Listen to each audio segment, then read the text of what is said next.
As the posh brother of the Princess of Wales, James Middleton seems like he has it all, but his struggles with depression have greatly affected his life, and he wants to share his story.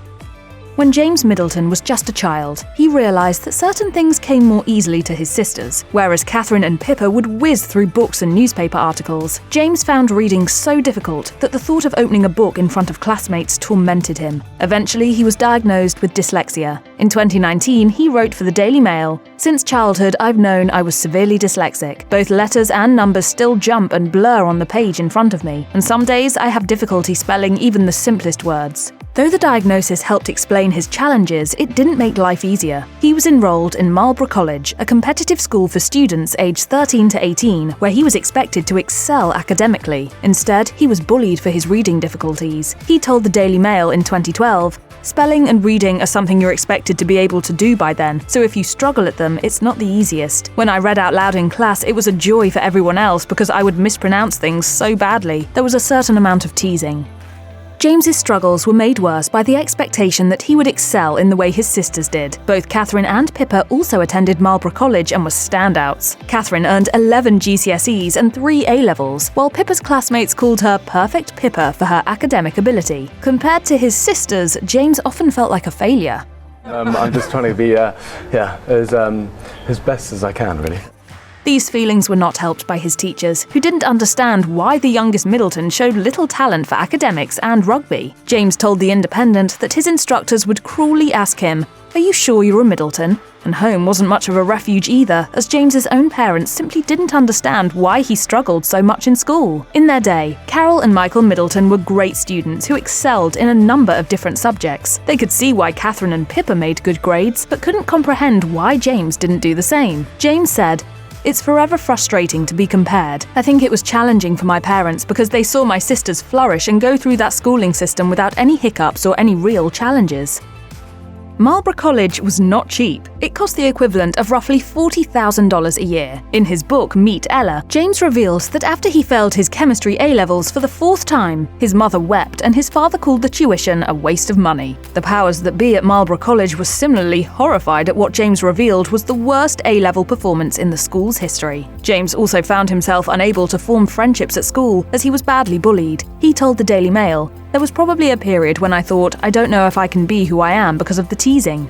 James's mother tried to encourage him to invite friends over on the weekends, but James just wanted to get away from the pain at school, preferring to spend his time alone with the family dog, Tilly. He wrote, "I was an outcast, alienated from my classmates, but dogs never judged me. Mum asked repeatedly if I wanted to bring friends home to stay at weekends, but truthfully, all I wanted to do was to see Tilly." When I was struggling with certain things at school or I was being bullied or various things, I would tell Tilly. And looking back on it, that was her helping me. James ultimately dropped out of university, choosing to try his hand at business instead, but he still struggled to complete even minor tasks. Finally, when he was in his 30s, James was diagnosed with attention deficit disorder. He wrote for the Daily Mail, "It was only when a year ago I was also diagnosed with attention deficit disorder, ADD, that all the quirks and foibles of my character started to make sense, and it was a revelation when I was told I had it. It explained so much." Receiving the diagnosis was a relief to James, who has since been able to develop strategies for coping with his learning disability. He learned to write out a list of no more than 10 items to complete each day, and on days when he needs a bit more support to focus, he might take prescription medication to help manage his symptoms. He wrote, "ADD explains other things too. Why I'm restless, energetic and impulsive. Why I start tasks but can't complete them. Why sometimes I seem impatient and don't listen because my mind is galloping off on some flight of fancy."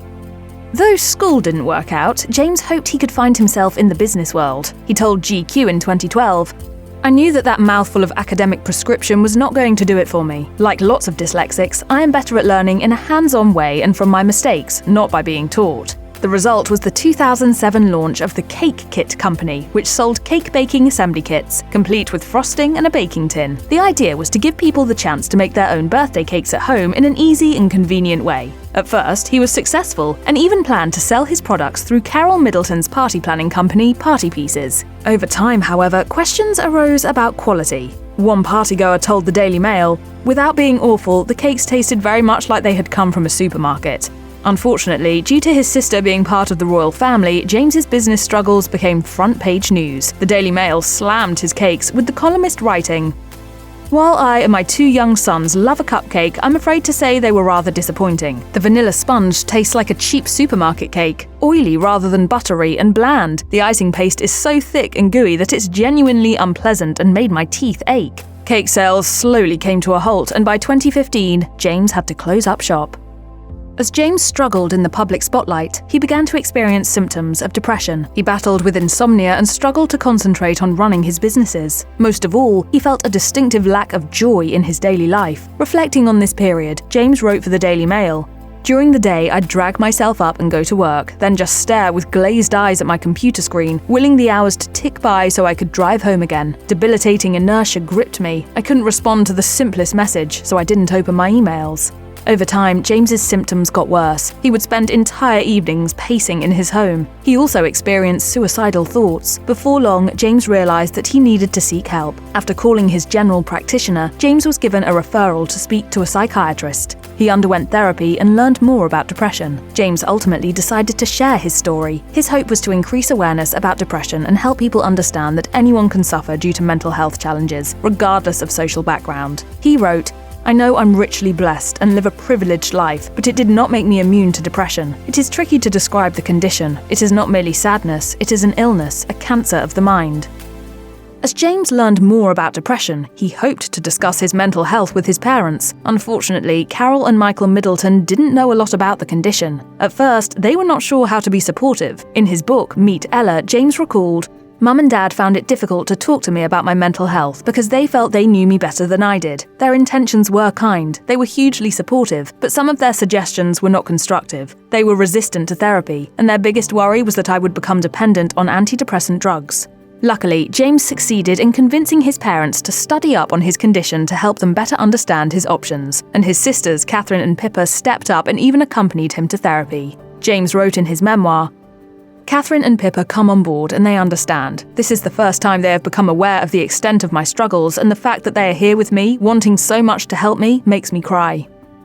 The individual who James credits most with helping save his life is his beloved dog, Ella. Ella stood by his side throughout much of his mental health journey. On the days when James's symptoms were particularly difficult to cope with, Ella was there to support him. On the nights when he needed a friend and confidant, Ella was ever the faithful hound. Because of everything that James and Ella experienced together, the pair developed a close bond. Even Queen Elizabeth, a famous dog lover herself, understood just how important Ella was to the youngest Middleton. In Meet Ella, James explained that the late monarch would occasionally invite the puppy to stay at the palace. Whenever James spent the night on royal grounds, his dog did too. When Ella died in January 2023, James was understandably crushed. At the time, he announced the news on Instagram, writing, "It is with great sadness that I announce my dear Ella has passed away. For 15 years, Ella has been at my side, from my darkest days to my happiest. I'm going to miss her terribly. I'm just about holding it together to write this."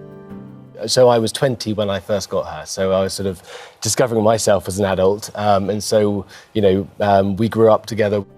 Just a year after Ella's death, James's sister Catherine was diagnosed with cancer. Although James has been hesitant to speak about the princess's condition to the press, he has not been afraid to express support for her. In March 2024, he shared an old family photo of himself and Catherine to Instagram, writing, "Over the years, we have climbed many mountains together. As a family, we will climb this one with you too." In an appearance on The Today Show, James explained the thought behind the post. I like the sort of metaphor of climbing a mountain, but it's something that we've done as a family all of our lives, and you have to respect a mountain. As of 2025, Catherine is cancer-free, and despite the hardships, the experience further strengthened James's bond with his closest family members. As the summer comes to an end, I cannot tell you what a relief it is to have finally completed my chemotherapy treatment. If you or someone you know needs help with mental health, please contact the crisis text line by texting HOME to 741741. Call the National Alliance on Mental Illness helpline at 1-800-950-NAMI 6264 or visit the National Institute of Mental Health website.